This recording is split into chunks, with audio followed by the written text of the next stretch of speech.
Llegamos al segundo domingo de Cuaresma y, ¿se acuerdan? El domingo pasado el centro estaba en las tentaciones. El centro en este domingo está en la transfiguración. Un texto muy lindo, muy profundo, que marca muchas cosas.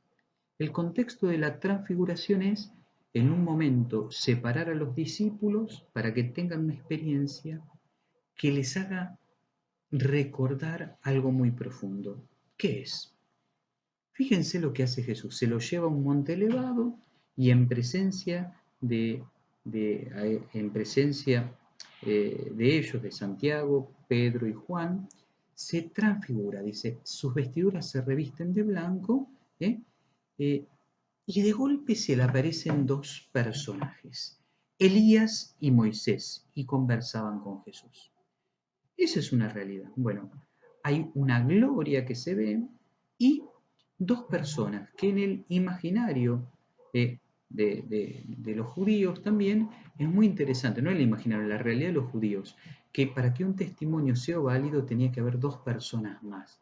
Y acá hay dos personas que marcan, digamos, el mundo judío. Moisés como el legislador más grande, es decir, hace como referencia a los 5 primeros libros, ¿eh? El Pentateuco, y después Elías como el más grande de los profetas, que es la otra parte de la Biblia. Es decir, ¿quiénes están con Jesús? Moisés, la ley y los profetas. Entonces, hay una figura muy fuerte.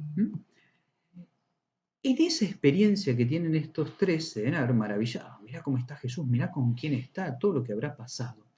Y esa maravilla lo pone en palabras Pedro, dice, qué bien estamos aquí, ¿no? Y le sale algo natural, hagamos tres carpas, una para vos, otra para Moisés, otra para Elías, ¿no? Y el texto nos aclara muy bien, Marcos.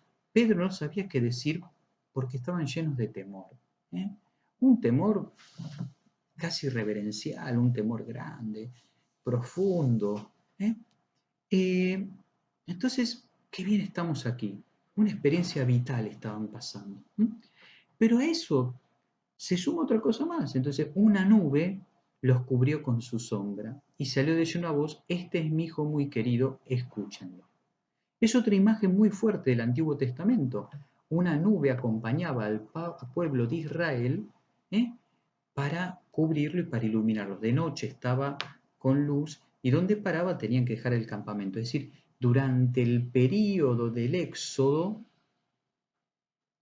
una nube los acompañaba. Entonces, fíjense, una referencia también a la antigüedad.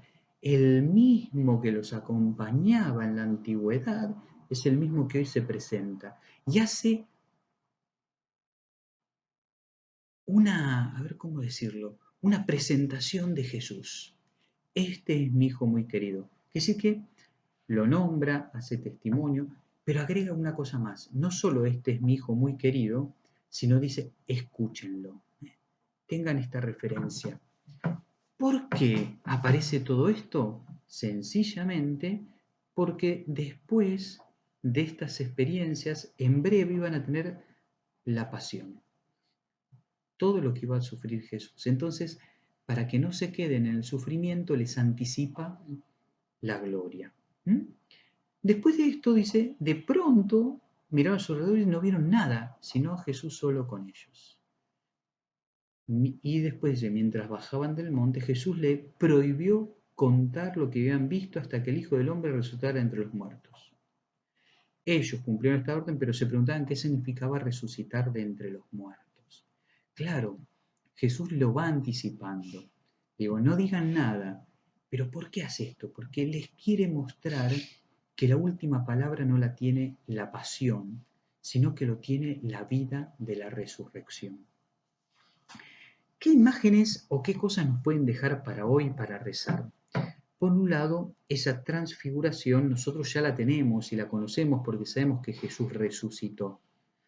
Pero ¿dónde se da propiamente esa transfiguración? En la Eucaristía. Ahí está presente Jesús. En Elías y Moisés tenemos que ver esa palabra que habla de Jesús y que hacen referencia. Fíjense, entonces, hay una invitación a hundirnos, sumergirnos en la palabra de Dios, en este contar la experiencia del pueblo. Después también va a aparecer el Padre que dice, escúchenlo a Jesús, ¿no? Una referencia a tener un oído atento y una escucha. La otra cosa linda también, y peligroso a la vez, es esto de que bien estamos aquí, hagamos tres carpas. Una tentación de trasfondo. ¿Cuál es la tentación de quedarnos ahí? Estaban tan bien Pedro, Santiago y Juan que dice, bueno, estamos tan bien aquí, nos quedamos acá, con el riesgo de no irse. Y Jesús dice, bueno, hay que bajar. Mientras bajaban, les dijo, no le digan a nadie, esperen. Pero en el fondo, ¿qué quiere que Jesús haga? ¿Qué hace Jesús y qué quiere hacer con nosotros? Es dejar o cuidarnos de no quedarnos en esto de que bien estamos aquí, quizá tenemos una experiencia de Dios, quizá tenemos nuestra oración, quizá tenemos nuestra adoración. Esa experiencia de Dios es para bajar a Jerusalén, para bajar a lo cotidiano. Por eso es interesante cómo la liturgia nos pone este domingo, en el segundo domingo de Cuaresma, en el camino. Vimos el desierto, las tentaciones. Ahora hay otra tentación. La tentación es el de instalarnos y no hacer lo que tenemos que hacer. Pidamos entonces al buen Dios que nos regale en este domingo vivir profundamente esta experiencia de bajar, de tener la experiencia de Dios, pero para compartirla. ¿Mm? Ojalá el Señor se transfigure cada vez más en nuestra vida, en nuestra existencia. Ojalá que podamos animarnos a escuchar más.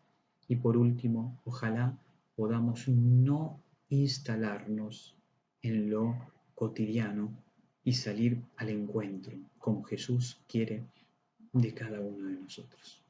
Que tengamos una linda jornada, que así sea.